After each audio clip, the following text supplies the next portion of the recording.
Hello student, मैं राकेश कुमार एक बार आपका फिर से स्वागत करता हूं vision science coaching classes Kishangarh Renwal के अंदर। तो देखिए फ्रेंड्स, आज की क्लास हम स्टार्ट करते हैं रक्त के कार्य से। Functional of blood.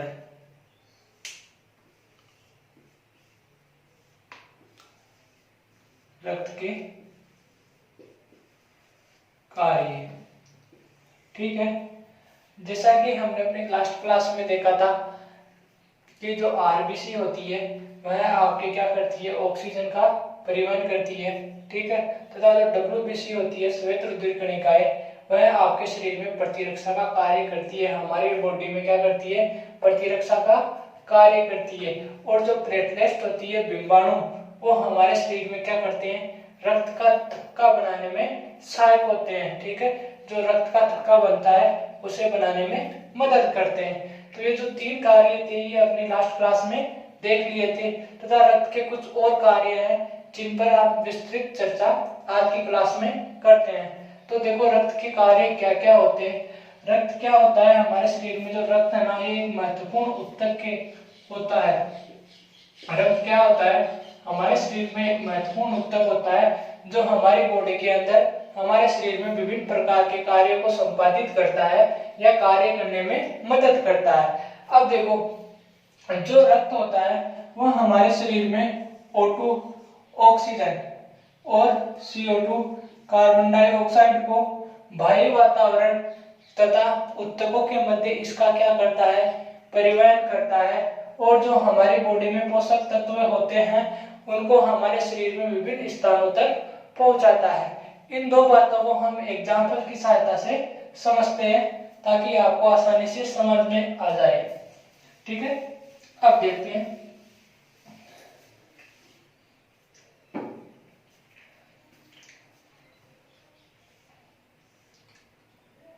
मैं यहाँ पे आहार नाल का कुछ भाग बना रहा हूं,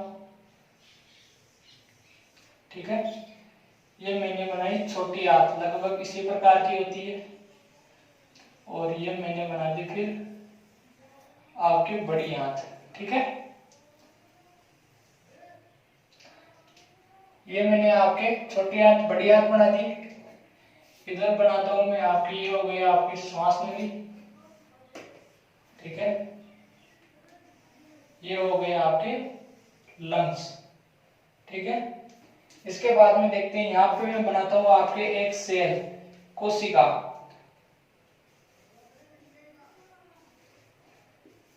कोशिका सेल, ठीक है।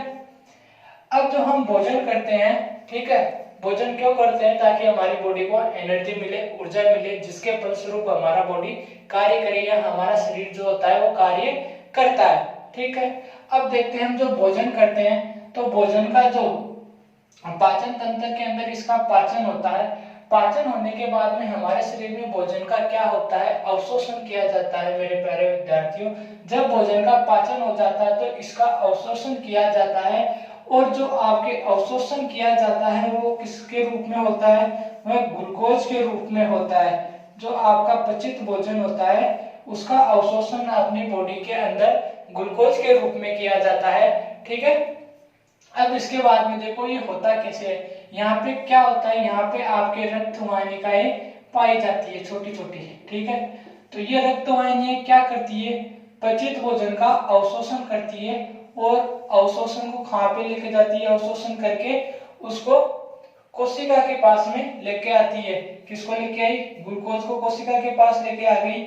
इन रक्त वाहिनियों के अंदर क्या बहता है, आपके रक्त प्रवाहित होता है, ठीक है। रक्त वाहिनियों में रक्त प्रवाहित होता है और वह पचित भोजन का अवशोषण करके उसको कोशिका के पास लेके आता है, ठीक है। यहाँ से कोशिका के पास हम ग्लूकोज लेके आ गए, मतलब कि भोजन आ गया। अब यहाँ से देखो, हमने बाहरी वातावरण से आपके ऑक्सीजन ली, O2 ली, O2 फेफड़ों में आ गई, ठीक है। ऑक्सीजन आपके कहाँ पे आ गई, फेफड़ों में आ गई। फेफड़ों में आने के बाद में यहाँ पे आपकी छोटी छोटी संरचनाएं पाई जाती है, जिन्हें हम क्या कहते हैं, जिन्हें हम कुपिकाएं कहते हैं।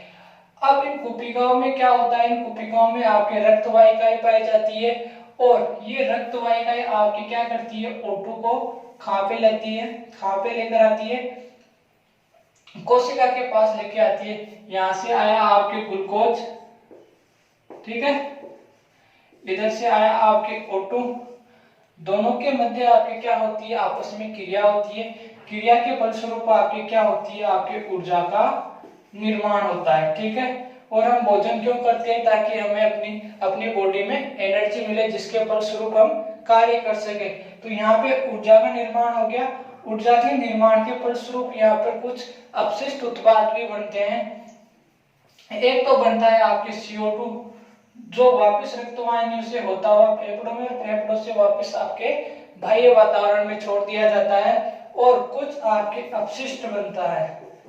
क्या बनता है, कुछ अपशिष्ट बनता है जो शरीर के बाहर त्याग दिया जाता है, ठीक है।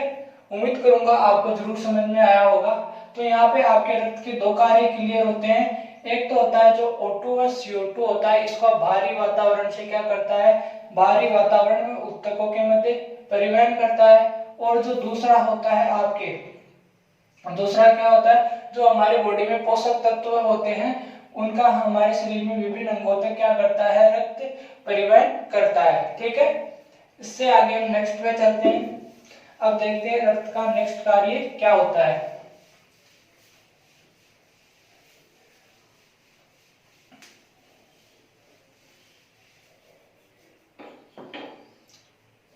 जो रक्त होता है हमारी बॉडी का क्या नियंत्रित करता है, रक्त हमारी बॉडी का पीएच नियंत्रित करता है। और रक्त का पीएच कितना होता है, रक्त का पीएच आपके 7.4 होता है, ठीक है। कितना होता है, 7.4 होता है।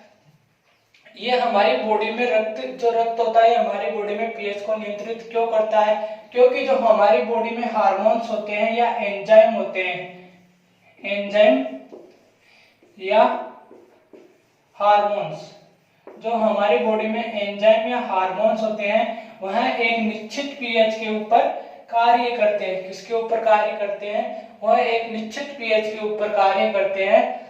तो जो रक्त होता है वो हमारी बॉडी के अंदर पीएच को नियंत्रित करता है, ठीक है। इसके बाद में जो आपकी नेक्स्ट कार्य आता है वो आता है शरीर का टेम्परेचर। जो रक्त होता है वो हमारी बॉडी का ताप भी नियंत्रित करता है, टेम्परेचर, ठीक है, ताप भी नियंत्रित करता है। और एक सामान्य व्यक्ति का जो तापमान होता है बॉडी का, वह आपके 37 डिग्री सेंटीग्रेड होता है, ठीक है।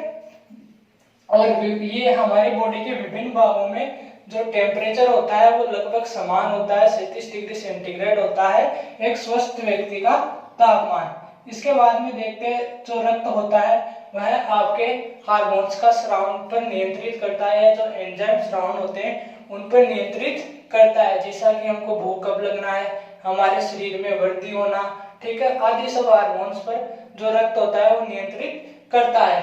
और रक्त क्या करता है, और एक कार्य और आपके रक्त का, रक्त आपके जो उत्सर्जित पदार्थ होते हैं उनको बाहर निकालने में मदद करता है, ठीक है। यहाँ पे आपके जो रक्त के कार्य हैं वो कंप्लीट होते हैं, ठीक है। अब देखते हैं इनको एक बार डेफिनेशन के रूप में।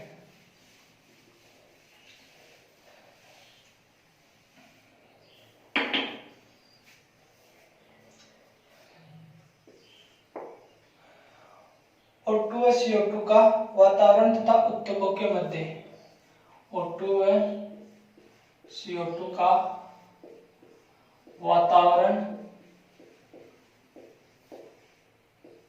व ऊतकों के मध्य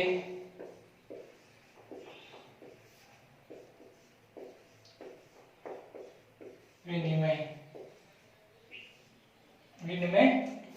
करना, विनिमय करना या परिवहन, कुछ भी बोल दो, ठीक है। इसके बाद में नंबर 2 पे पोषक तत्वों का शरीर में विभिन्न स्थानों तक परिवहन। पोषक तत्वों का शरीर में विभिन्न स्थानों तक परिवहन, ठीक है, परिवहन मतलब कि आदान प्रदान करना। ठीक है। नंबर 3 पे आता है शरीर का पीएच नियंत्रित करना। शरीर का पीएच नियंत्रित करना। और इसी के साथ में लिख लो नंबर 4 पे आप शरीर का तापमान नियंत्रित करना। शरीर का ताप नियंत्रित करना।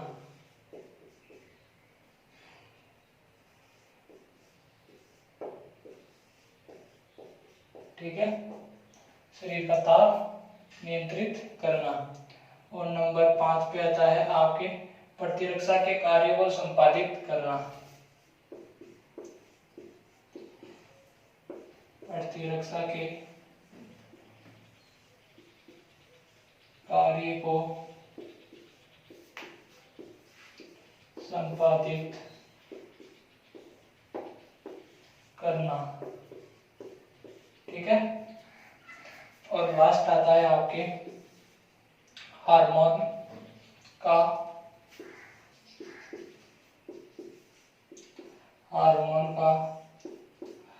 आवश्यकता के अनुरूप परिवहन करना।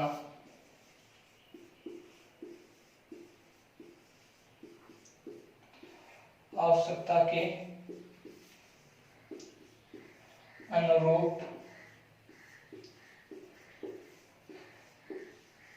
परिवहन करना। ठीक है। और इसके बाद में आपके एक और बचता है उत्सर्जित उत्पादों को शरीर से बाहर निकालना। उत्सर्जित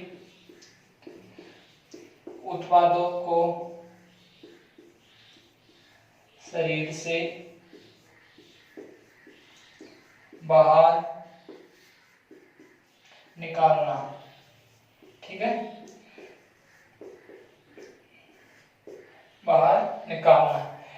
इसी के साथ आपका जो रक्त के कार्य है वह समाप्त होते हैं। हम चर्चा करते हैं नेक्स्ट टॉपिक की ओर। ठीक है,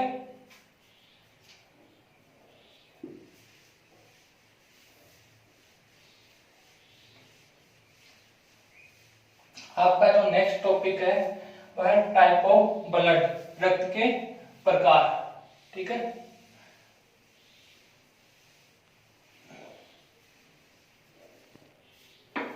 देखो आपके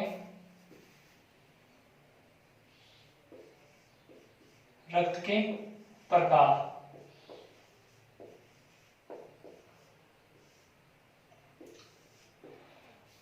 जो रक्त के प्रकार होते हैं आपके, देखो जो हमने अपनी लास्ट क्लास में देखा था, जो आरबीसी होती है लाल रुधिर कणिकाएं। क्या, जो अपने आरबीसी होती है लाल रुधिर कणिकाएं, इनकी सतह पर आपके एक विशेष प्रकार का प्रतिजन पाया जाता है। जो आरबीसी होती है इनकी सतह पर आपकी क्या एक विशेष प्रकार का प्रतिजन पाया जाता है। क्या पाया जाता है? एक विशेष प्रकार का प्रतिजन पाया जाता है। इस प्रतिजन की उपस्थिति, क्या,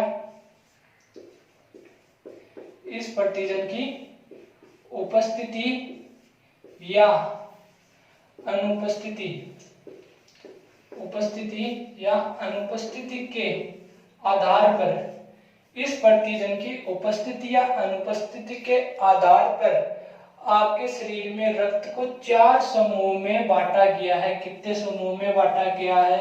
4 समूह में बांटा गया है। कौन कौन से?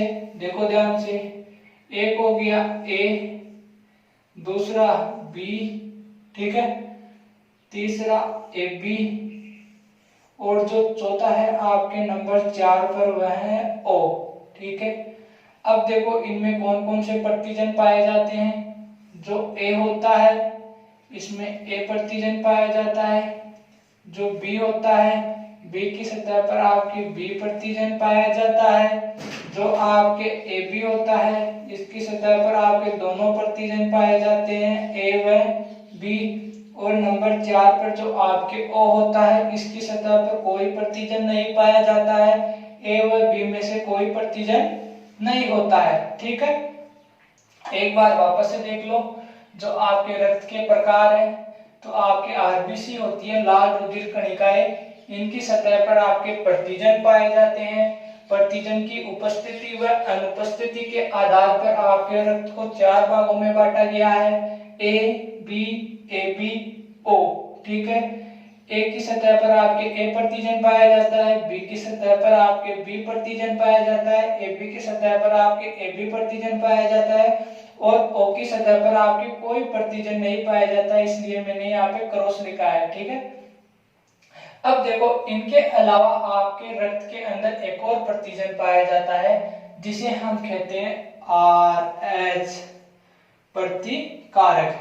इनके अलावा हमारी बॉडी में एक और प्रतिजन पाया जाता है, जिसे क्या कहते हैं, RH कारक। ठीक है, जिन मनुष्य या जिन व्यक्तियों के अंदर RH कारक पाया जाता है, उन्हें RH धनात्मक कहा जाता है। क्या कहा जाता है?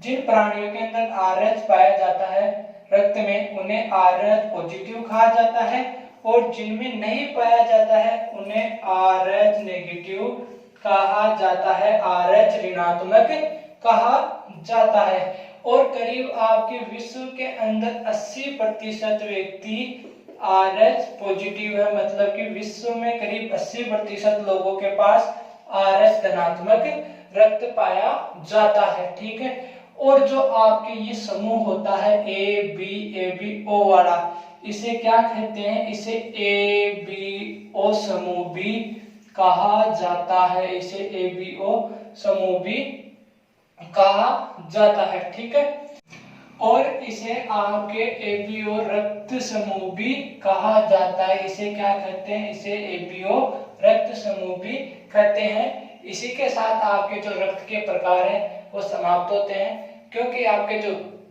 हम जो है आपके सिलेबस के अकॉर्डिंग चलेंगे।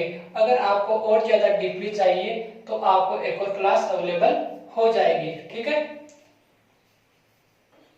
अब देखते हैं इसे हम डेफिनेशन के रूप में।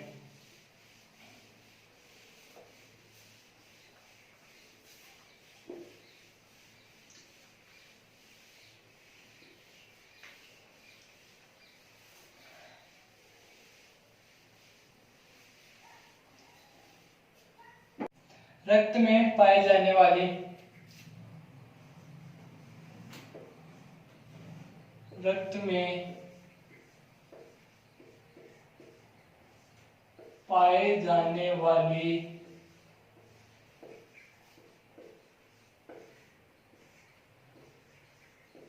लाल रक्त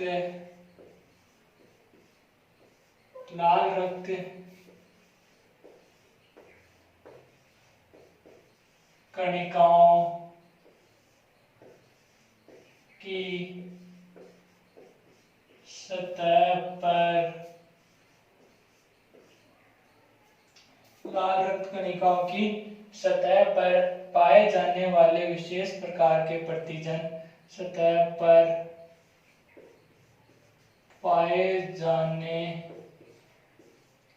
वाले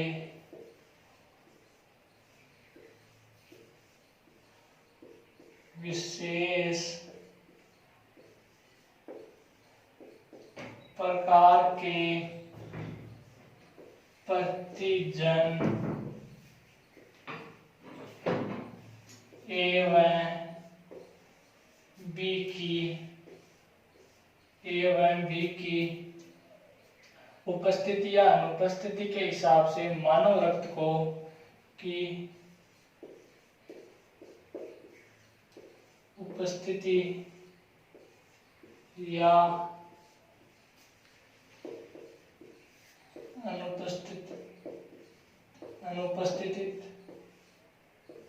अनुपस्थित प्रतिजन ए व बी की उपस्थिति या अनुपस्थिति के हिसाब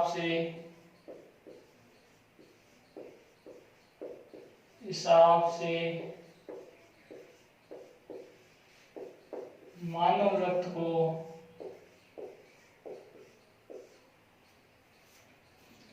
मानव रक्त को 4 समूहों में विभक्त किया गया है। मानव रक्त को 4 समूहों में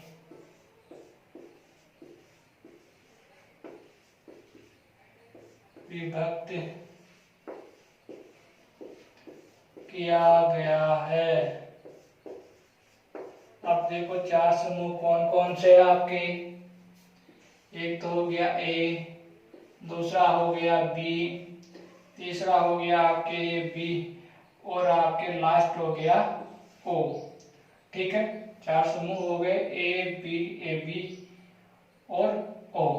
ठीक है, इसके बाद में देखते हैं ए रक्त समूह वाले व्यक्ति की ए रक्त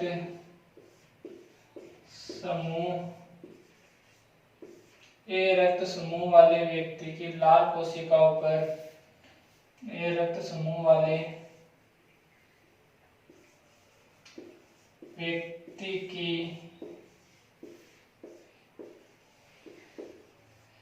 लाल रक्त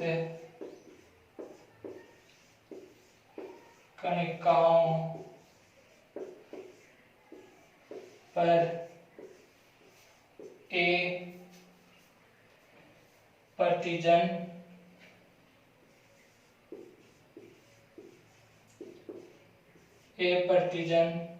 तथा बी रक्त समूह में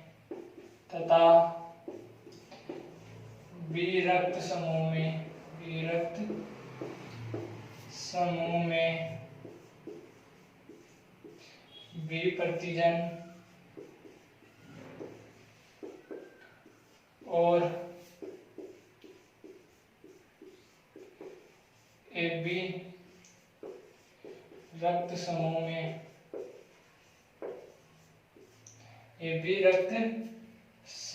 में दोनों प्रतिजन ए बी रक्त समूह में दोनों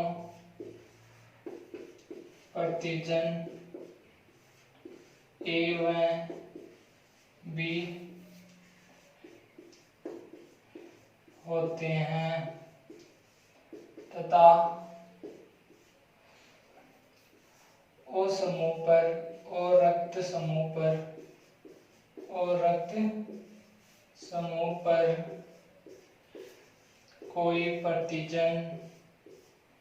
कोई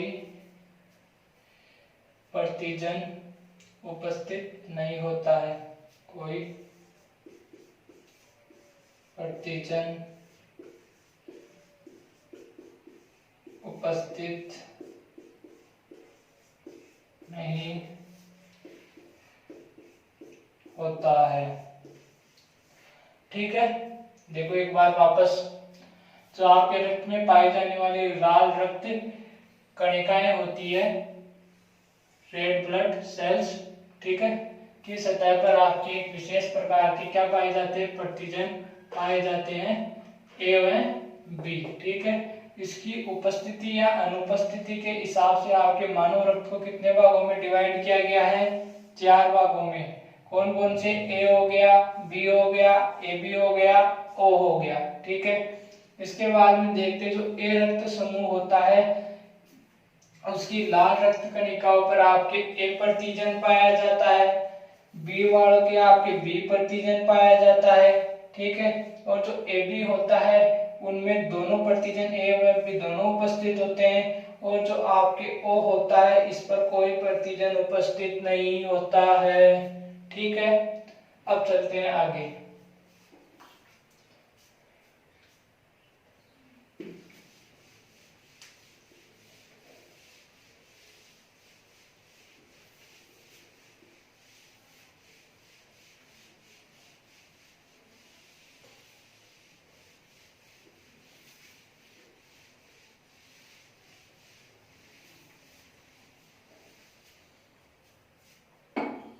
अब देखो, ए बी प्रतिजन के अलावा लाल रक्त कोशिकाओं में, लाल कणिकाओं में एक और प्रतिजन पाया जाता है, ए बी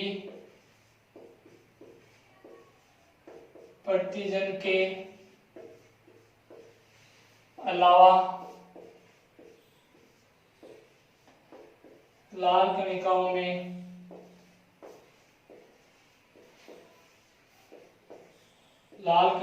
में एक और प्रतिजन पाया जाता है। एक और प्रतिजन पाया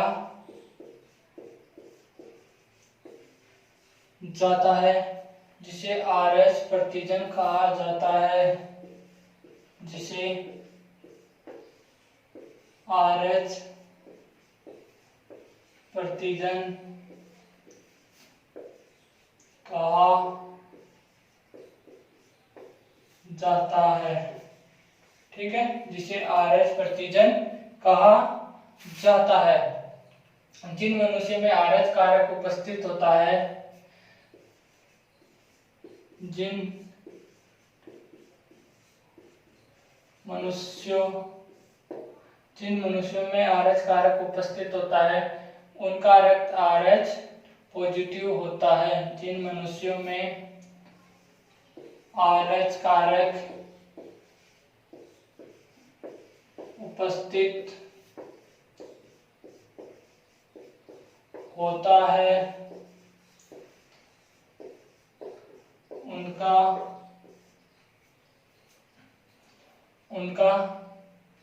रक्त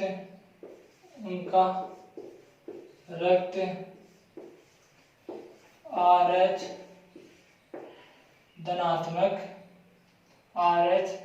धनात्मक या ऐसे बोल सकते हो, RH धनात्मक होता है। ठीक है, RH धनात्मक होता है। और जिनमें उपस्थित नहीं होता है और जिनमें RH कारक अनुपस्थित होता है, जिनमें RH कारक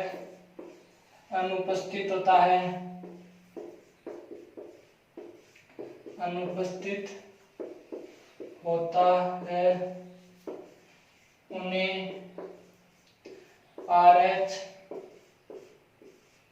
नेगेटिव या ऋणात्मक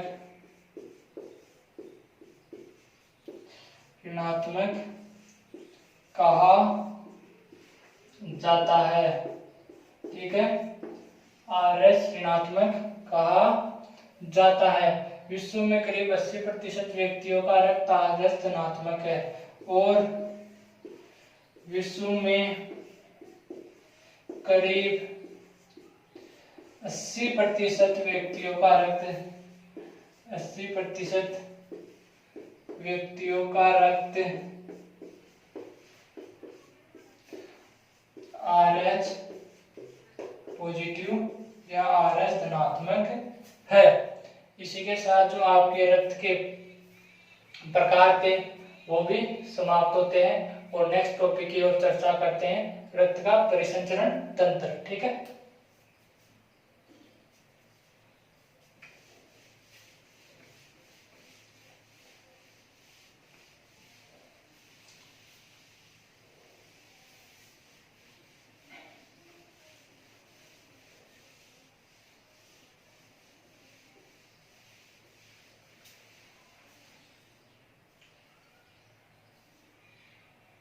जो आपके परिसंचरण तंत्र होता है ये हमारे एक संयोजन है। जो परिसंचरण तंत्र है ये विभिन्न अंगों का संयोजन है। ठीक है, जो परिसंचरण तंत्र देखो, रक्त परिसंचरण। ठीक है, जो रक्त परिसंचरण है ये आपके क्या है, विभिन्न अंगों का संयोजन है। ठीक है, विभिन्न अंगों का संयोजन। ठीक है, ये क्या आपके विभिन्न अंगों का संयोजन है जो शरीर में कोशिकाओं के मध्य क्या करता है, शरीर में कोशिकाओं के मध्य शरीर में आपके कोशिकाओं के मध्य आपके गैस से बचे हुए पोषक तत्व किसके गैसों बचे हुए पोषक तत्व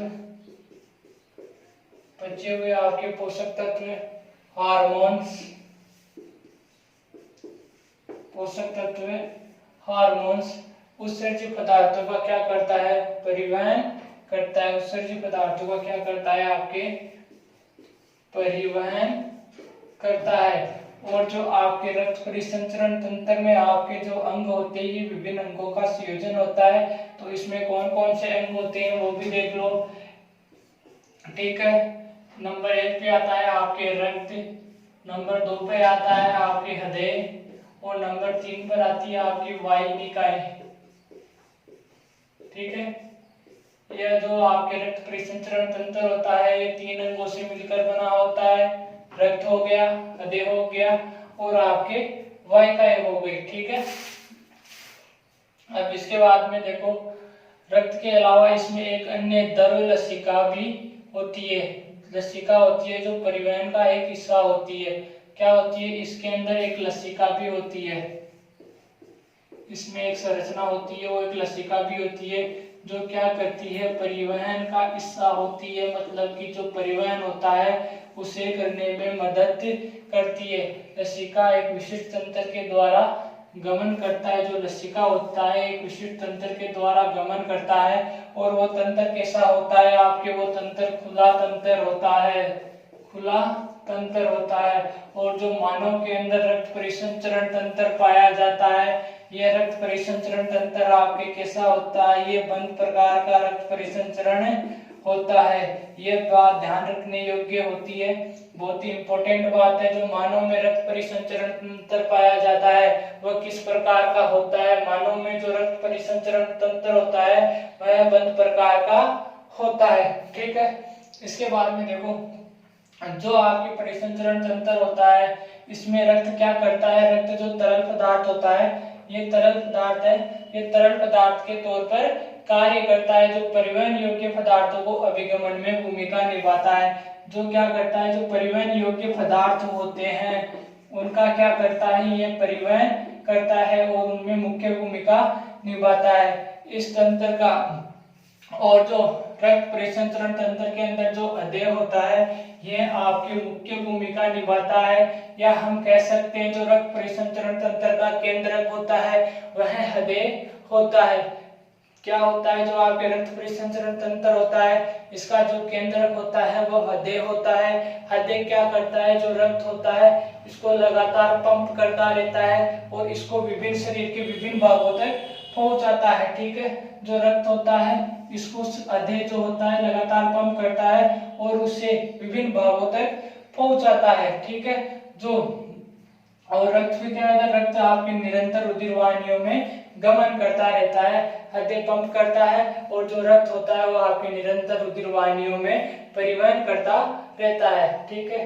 ये था आपके रक्त परिसंचरण तंत्र, ठीक है। अब इसे हम डेफिनेशन के रूप में देखते हैं।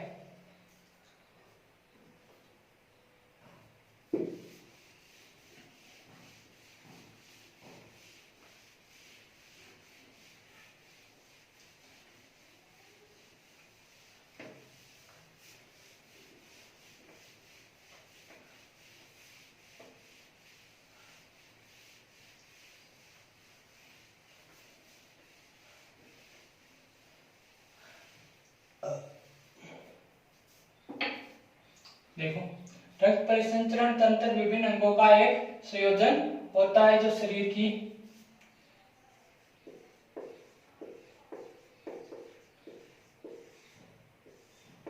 परिसंचरण तंत्र विभिन्न अंगों का एक संयोजन होता है। विभिन्न अंगों का संयोजन होता है जो शरीर की कोशिकाओं के मध्य बचे हुए पोषक तत्व, शरीर की कोशिकाओं के मध्य बचे हुए पोषक तत्व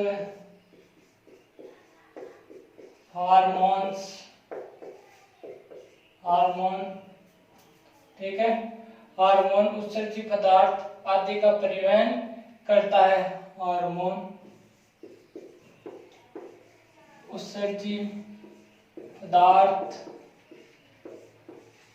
आदि का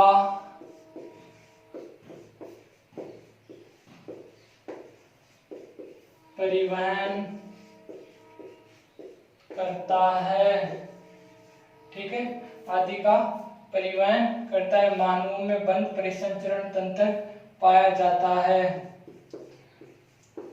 मानवों में बंद प्रकार का परिसंचरण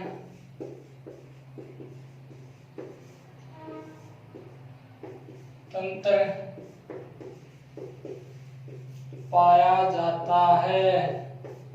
ऐसा परिसंचरण तंत्र पाया जाता है, आपके बंद प्रकार का परिसंचरण तंत्र पाया जाता है जिसमें रक्त, हृदय तथा वाहिनियां सम्मिलित होती है। जिसमें रक्त, हृदय तथा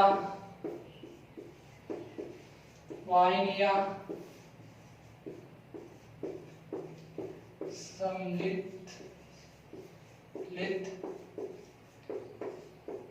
होती है, ठीक है। जिसमें रक्तवाहिनियां सम्मिलित होती है। हम देखो, परिसंचरण तंत्र में रक्त एक तरल माध्यम के तौर पर कार्य करता है। परिसंचरण तंत्र में रक्त एक तरल माध्यम के तौर पर कार्य करता है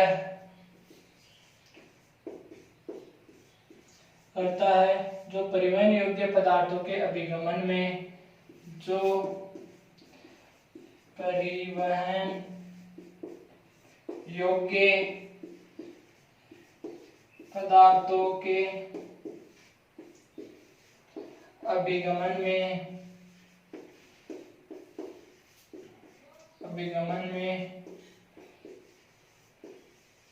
मुख्य भूमिका निभाता है,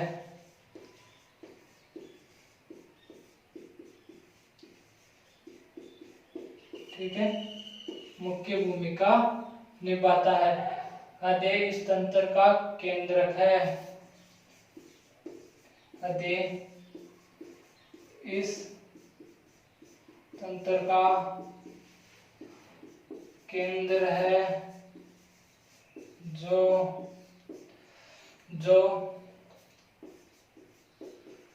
रुधिर को